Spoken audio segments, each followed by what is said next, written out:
কণ্ঠশিল্পী জুবিন গাৰ্গৰ খবৰটো শুনি বহুত দুখ লাগিল। হঠাতে আহিল কণ্ঠশিল্পী জুবিন গাৰ্গৰ এটা বেয়া খবৰ। কান্দোনত ভাগি পৰিছে অসমৰ জনপ্ৰিয় কণ্ঠশিল্পীগৰাকীৰ এই দুখবৰত।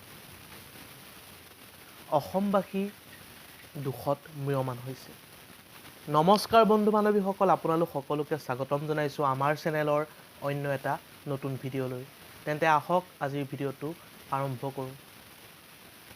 মোৰ আপোনাৰ সকলোৰে অতি প্ৰিয় কণ্ঠশিল্পী জুবিন গাৰ্গে ইমান দিনে আমাক অতি সুন্দৰ সুন্দৰ গান উপহাৰ দি আহিছে।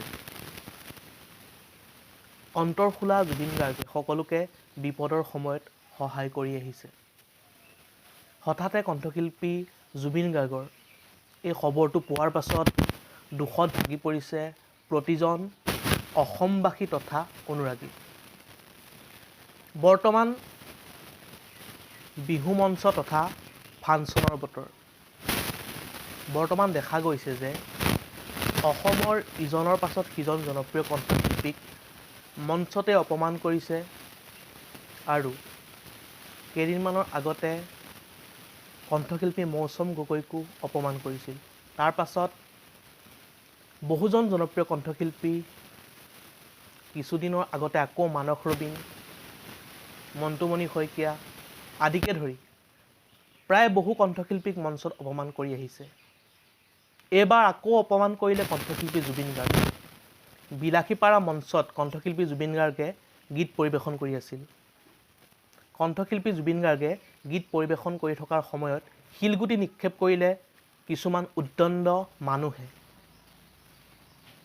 আচলতে এনে খবৰবোৰ কিয় হয়? গান গোৱাটো সহজ কথা নহয়। এজন শিল্পীয়ে, এজন কণ্ঠশিল্পীয়ে টোপনি ক্ষতি কৰি দৰ্শকক মনোৰঞ্জন দিয়ে। আকৌ এবাৰ কৈছোঁ, গান গোৱাটো সহজ কথা নহয়। কিয়নো গীত গাই থাকোঁতে লিৰিক্সৰ এটা শব্দ যদি ভুল হৈ যায়, তাতো কিছুমানে আকৌ আপত্তি কৰিব, কিছুমানে আকৌ তাতো ক'ব গান গাব নাজানিলে। কিমান ৰিস্ক লৈ এটা গান গোৱা হয়। চিন্তাৰ বিষয় হৈছে আমি কোনখন পৃথিৱীত জীয়াই আছোঁ। এইখনেই সমাজ নেকি?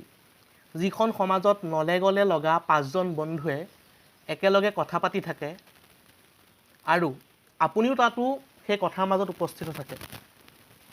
পাঁচজনে একেলগে বহি আনৰ সমালোচনা কৰি আছে। হঠাৎ আপুনি তাৰ পৰা গুচি গ'ল, আপুনিও আছিলে। দেখিব বাকী চাৰিজনে আপোনাৰ কথা সমালোচনা কৰিবলৈ আৰম্ভ কৰিব। আমি এইখন সমাজতেই জীয়াই আছোঁ। সমাজৰ পৰা এনে দৃশ্যবোৰ নাইকিয়া হ'ব লাগে বুলি ক'লেই নাইকিয়া হৈ যোৱা নাই। ধন্যবাদ। অন্য এটা নতুন ভিডিঅ' লগ পোৱাৰ প্ৰতিশ্ৰুতিৰে আজিলৈ বিদায় মাগিছোঁ। জয় আই অসম।